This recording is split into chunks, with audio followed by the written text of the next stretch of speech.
The iron was already heated when Mara said the word. She had not planned it. She had not rehearsed it. It came out of her the way her mother's old prayers always came, reflexively, quietly, from somewhere below thought, from the part of her that had been listening to Senna's firelight words her whole life without ever understanding what they meant. One word. Asterisk Varek. Asterisk. The iron dropped. Beta Kala, who had not flinched at 30 lashes, who had not flinched at the king's amendment to blind the prisoner before exile, who had not flinched at anything in the 15 years she had administered Ashcrown justice, dropped the instrument and stepped back as if the air in front of Mara had become something she could not walk through. The great hall went completely silent. And King Dorian, who had been standing with his back half-turned, already moving toward the door, already finished with this, stopped. Turned. And looked at Mara for the first time. Not the glance he had given her when he entered, the brief assessment of a man cataloging a problem. This was different. This was the look of someone who has just heard something they were not prepared to hear and cannot immediately decide what to do with their face. Mara looked back at him from her knees, wrists bound, mud still on her boots from the Duskwater crossing, and did not understand why the room had stopped. She had crossed the border because her traps were empty and the winter was long and she was hungry. That was all. She had not known what the border meant to the people on the other side of it. She knew now, 30 lashes and exile into the outer wilderness, which was a legal way of saying death before the first frost. She had accepted it the way she accepted most things that could not be changed. Quietly. Waiting for it to be over. And then the iron came close and something older than thought rose up in her throat and she said the word her mother had said in the dark, in fear, by firelight, like a prayer she never explained. Varek. Clear the hall, Dorian said. His voice was the same voice, flat, precise, carrying authority the way someone carries a blade they have learned to use carefully. But something underneath it had changed. Mara heard it. Beta Kala heard it too, because her eyes moved to Dorian's face and stayed there for one fraction of a second longer than they should have before she moved toward the door. The pack filed out. No one spoke. The older wolves left fastest, which Mara did not understand yet. The younger ones looked back at her as they went, not with hostility, with something closer to awe, which frightened her more than the hostility would have. The door closed. Dorian crossed the room and sat across from her at the plain table near the wall. Not above her. Across from her. He folded his hands on the table and looked at her with dark eyes that were doing several things at once, calculating, yes, but underneath the calculation, something rawer and less controlled. Asterisk, where did you hear that word? Asterisk, he said. My mother, Mara said. Asterisk, she used to say it at night. When she was afraid. Asterisk. Asterisk, what is your mother's name? Asterisk. Asterisk, Senna. She was a trapper. Gray flats, near the lower ridge. Asterisk. Something crossed Dorian's face. It was not the expression of a man receiving information. It was the expression of a man receiving a wound he had been half expecting for 4 years without knowing he was waiting for it. He stood. Walked to the window. Said nothing for long enough that Mara began to recalculate whether honesty had been the right approach. Asterisk, what does the word mean? Asterisk, she asked. Asterisk, Varek. I never knew. She never told me. Asterisk. It means, Dorian said, still facing the window, asterisk, I am of the first blood. Asterisk. Asterisk, what first blood? Asterisk. He turned back to face her. Asterisk, 300 years ago there was a bloodline called the Rootborn. Wolves who could speak the old tongue. Command the land itself. Their authority was not political, it was elemental. Every other pack felt it in the ground beneath their feet and decided, collectively, that such power could not be permitted to continue existing. Asterisk. Mara was very still. Asterisk, they were hunted. Asterisk. Asterisk, for 40 years. Systematically. The survivors disappeared, changed names, married outside the bloodline, scattered so completely that within 2 generations the Rootborn passed from threat into legend. Asterisk, he paused. Asterisk, Verek is a word from the old tongue. Say it in the presence of a Rootborn descendant and every alpha command in the room is unmade. The old order supersedes the new. It cannot be blocked. Asterisk. Asterisk, I didn't know what I was saying. Asterisk. I know, he said. Asterisk, that is the part that concerns me most. Asterisk. He came back to the table and sat. The calculation in his eyes had not gone, but it was sharing space with something else now, something that looked almost like grief. Your mother's name was Senna, he said. Asterisk, yes. Asterisk. Asterisk, my mother's name was Vera. Asterisk. Mara waited. Asterisk, Senna and Vera were daughters of the same Rootborn elder. Sisters. Separated deliberately to protect what they carried. Your mother went to the Grey Flats and became human in every observable way. My mother came to Ash Crown and became a queen's consort and told no one, not once, in 20 years, what she was. Asterisk. The silence that followed was the longest of the entire night. We are cousins, Mara said. Asterisk, yes. Asterisk. And the word, Verek, I said it and it worked because. Asterisk, because you carry the Rootborn blood fully awakened. Asterisk, his jaw tightened. Asterisk, I carry it diluted. My father was not Rootborn. I have spent 4 years as Alpha King. Every word of the old tongue I have ever tried in private. Asterisk, he stopped. Asterisk, nothing. Not once. Asterisk. He looked at her directly and she saw it then, what was underneath the composure, what had been underneath it since the moment she said the word, and he turned around. You are what I was supposed to be, he said quietly. Asterisk, and I need you to understand what that means before Beta Kala comes back through that door. Asterisk. Beta Kala did not knock. She entered the way she entered every room, as if the room had been waiting for her, and she looked at Mara and then at Dorian and then at the space between them where something had clearly been decided without her. The pack is waiting, she said. Asterisk, a human in the hall is a political problem measured in hours, not days. I need a resolution. Asterisk. I am invoking the old law, Dorian said. Beta Kala went very still. Asterisk, Dorian. Asterisk. Asterisk, a bloodline claim must be proven or disproven at the Hollow Ash before any sentence can be carried out. The law predates your authority. It predates my reign. Asterisk. It predates everything, Beta Kala said, asterisk, including the political reality we are currently living in. 3 rival packs are watching our borders. A human settlement to the south is arming itself. And you want to take a prisoner to a tree in the wilderness on the basis of a word she may have heard anywhere, asterisk. She did not hear it anywhere, Dorian said. Asterisk, she heard it from her mother. And her mother was Senna.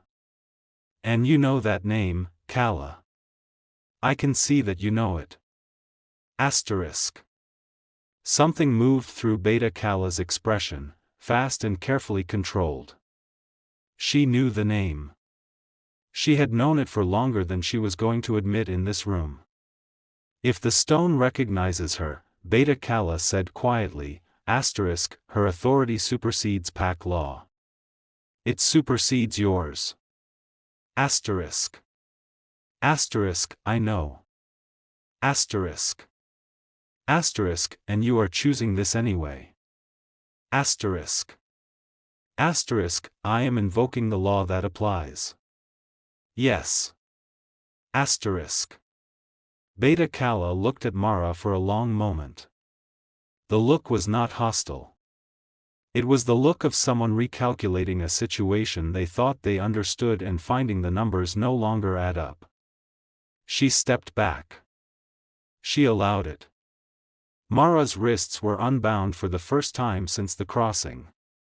She looked at the raw skin where the rope had been and then at Dorian and asked the question she had been holding since he said the word cousins like it was a fact he had already made peace with.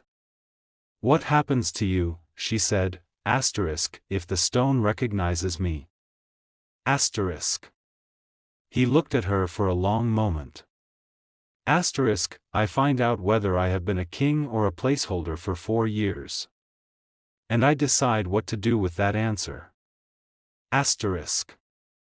They rode out the next morning, Dorian, Mara, and the young steward Finn, who was loyally and visibly terrified and made no effort to conceal either quality. The journey to the hollow ash took 3 days. The first 2 were careful and edged, 2 people taking the measure of each other when neither was certain what they were measuring. Finn filled the silences with questions neither Mara nor Dorian would ask directly, which was the most useful thing he did. On the second night, by the fire, Mara asked Dorian why he had really invoked the old law. Not the political answer. The one underneath it. He was quiet for a long time. My mother used to say Varek to me when I was small, he said. At night, when she thought I was asleep. I heard it for years and never asked what it meant because something about it felt like hers alone. He stopped. The day she died she said it one more time. She was looking directly at me. And I felt nothing. No response. Nothing. Finn stared at the fire. And then you said it, Dorian said. Across the great hall. By accident. And I felt it from 20 feet away like something struck me in the chest. He did not say what that meant. He did not need to. The hollow ash was ancient beyond what any of them had prepared for, a tree that had grown through the ruins of something older, roots and stone inseparable after centuries. At its base, embedded so deep it could have been natural, was the hearthstone. Dark. Smooth. Warm to the touch even in the cold. Finn stopped walking at a certain distance and did not explain why. Dorian stopped at the edge of the root system and watched. Mara approached the stone alone and put her hand on it because she did not know what else to do. The stone did not pause. It responded immediately and completely and without mercy, light moving up through the roots and into the ground beneath her feet and up through her hand and into her throat where the old tongue rose fully formed, not as words she was choosing but as words she had always known and was only now being allowed to say. She did not fall. She was not given the option of falling. Dorian took 1 step forward. Stopped himself. Finn was praying. Inside the vision she saw her mother young, not the careful woman of the gray flats but someone older and more certain, speaking the old tongue with an ease that broke something open in Mara's chest.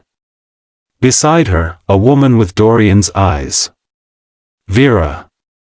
His mother. Her mother's sister. Standing at a crossroads with an elder between them who was weeping because he understood that separating them was the only way to save what they carried, and that saving it would cost them everything else. She saw what was taken. She saw 20 years of her mother's fear and understood for the first time that the fear was never weakness. It was the most precise form of love a woman could offer a daughter she was terrified the world would destroy. She came back on her knees. Her hands still on the stone. The light gone. Dorian was crouched directly in front of her. He had crossed the distance without deciding to. Asterisk, what did you see? Asterisk, he asked. She looked at his face, unguarded, the calculation entirely gone, just a young man who had been carrying a dead mother's secret alone for 4 years. I saw Vera, Mara said. Asterisk, she was not afraid. Not at the end. She knew someone would find their way here. Asterisk. Something moved through Dorian's face that he did not stop. He stood. He offered his hand. She took it. They rode back into Ashcrown territory 3 days later, and Beta Kala had assembled the pack in the Great Hall exactly as Mara knew she would. The same stone floor. The same firelight. The same horseshoe of watching wolves. Mara was not kneeling this time.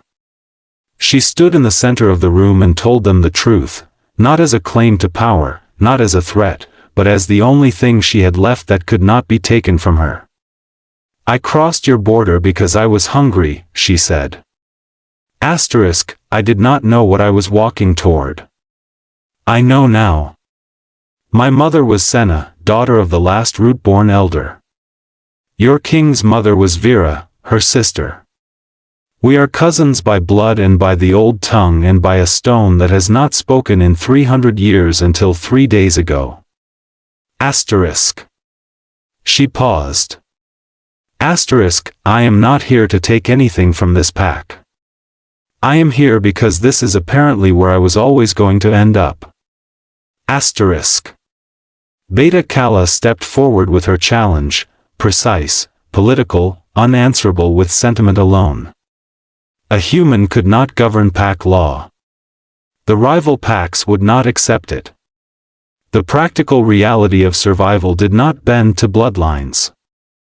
Dorian stepped forward. Not in front of Mara. Beside her. The distinction was visible and deliberate, and every wolf in the room understood it. She is not governing the pack, he said. Asterisk, she is standing with it. Right now, with everything bearing down on our borders, I am less interested in what tradition says she cannot be and more interested in what the root-born blood can do that 4 years of my best efforts have not. Asterisk. Beta Kala looked at them both for a long calculating moment. She stepped back. 6 months later, in the first green of early spring, Mara and Dorian rode side by side toward the outer border where 2 rival pack delegations were waiting with the careful hostility of people who had been told to negotiate and had not yet decided to. Finn rode behind them carrying the correspondence that would determine whether the next season was diplomacy or war. Mara said something quietly in the old tongue, and the morning fog along the tree line pulled back, clearing the road ahead. Dorian looked at her sideways. Useful, he said. She looked back. I'm just getting started, she said. They rode forward into the cleared morning. Her mother had given her words she did not understand and told her to keep them close. She had never explained that they were weapons. She had never explained that they were keys. She had never told her that the world she thought had no place for her had been holding a door open for 300 years, waiting for someone with the right blood and the right voice to walk through it. She was her mother's daughter. She was the first blood's heir. She was what they had hunted to extinction and failed to finish. And she was just beginning. Asterisk, if this story kept you until the end, drop a comment right now telling us the moment that stopped your breath. Was it the word? The vision? The hand he offered? Tell us below. Hit the like button if Mara's story deserves to be heard by more people.